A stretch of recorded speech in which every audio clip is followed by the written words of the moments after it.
Oh, Jack, it really is remarkable what is happening with this franchise. And you see the growth throughout the season, all right? They go on the hot streak to open the year, undefeated, and then the questions always were like, okay, what's it going to look like against the Packers? What's going to look like against these big-time opponents like the Ravens and the Saints? This is a 49ers team that has consistently delivered. This is a Niners team that has shown how it deserves to be the top seed in the NFC, and that's only this year. You also think back to everything that has happened the last few seasons, the Jim Tomsula year, the Chip Kelly year, right? The bad breakup with Jim Harbaugh.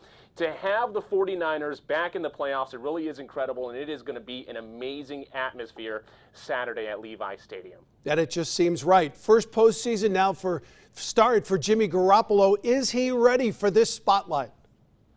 Well, he has shown over and over throughout the year that he can deliver in big moments. The Saturday Night Rams game was a prime example. How he was able to make big throws against Seattle. He didn't wilt under pressure at CenturyLink, all right?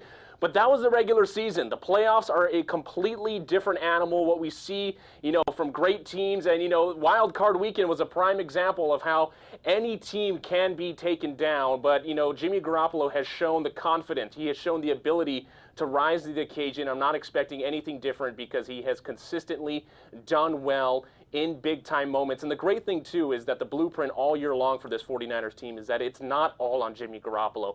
You have the excellent run game with Raheem Mostert, with Tevin Coleman. You have Matt Breida out there. You got George Kittle as the security blanket, his ability as a pass catcher, his ability as a run blocker. So it has never always been on Jimmy Garoppolo. I haven't even mentioned the defense yet. So to not have it all on number 10, it makes him more confident. He needs to make big throws down the stretch. Not going to say that it's not all on him completely, but, he can have a good feeling that he will step up when it matters most. Mark, you touched on this a little bit already, but the 49ers have answered the bell all season long. Every time we've asked, can they? The answer's been yes. Well, can they go from a 4-win team to making a run in the postseason?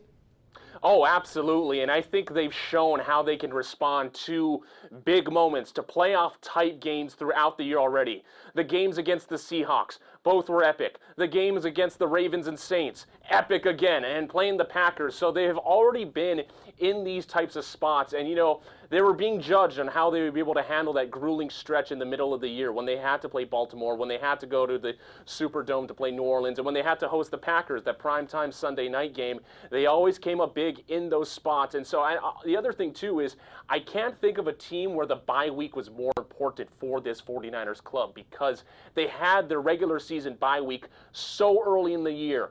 13 straight games for this 49ers team, and they stepped up over and over when it mattered down the stretch. And to have them now, they're looking at it as all you need is 2 wins to get to the Super Bowl, and they're going to be playing those games at their home stadium where they have done so well this season.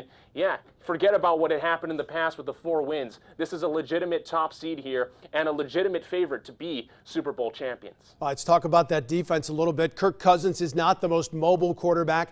49ers have shown they can bring the pressure. How key is it that they bring the house and make Cousins very uncomfortable?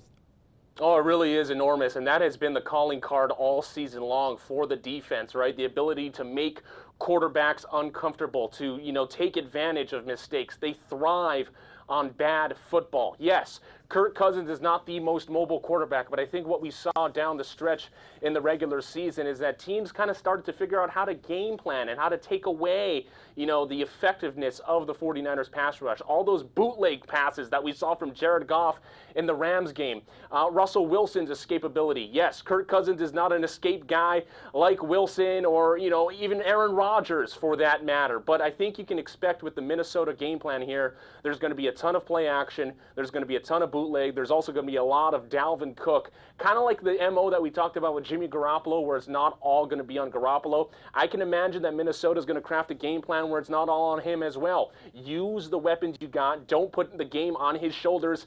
That's how they won in New Orleans. They used Dalvin Cook, and they got big plays when they needed to from their other guys like Kyle Rudolph, Adam Thielen. The biggest thing is, we talk about the postseason question with Jimmy Garoppolo.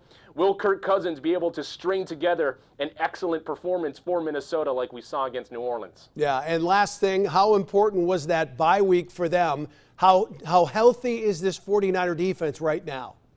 So critical because injuries have been the story with this 49ers team all season long, and having big injuries as well.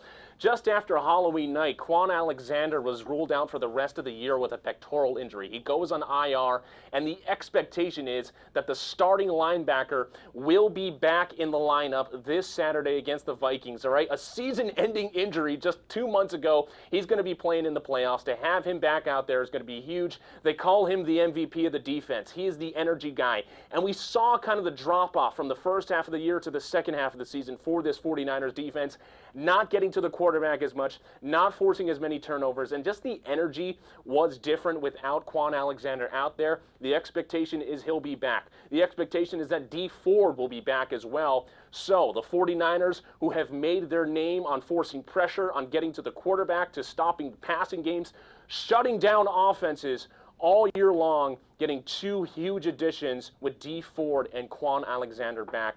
It's going to be huge, and the 49ers really needed that bye week, and they can't wait to host the Vikings Saturday at Levi's.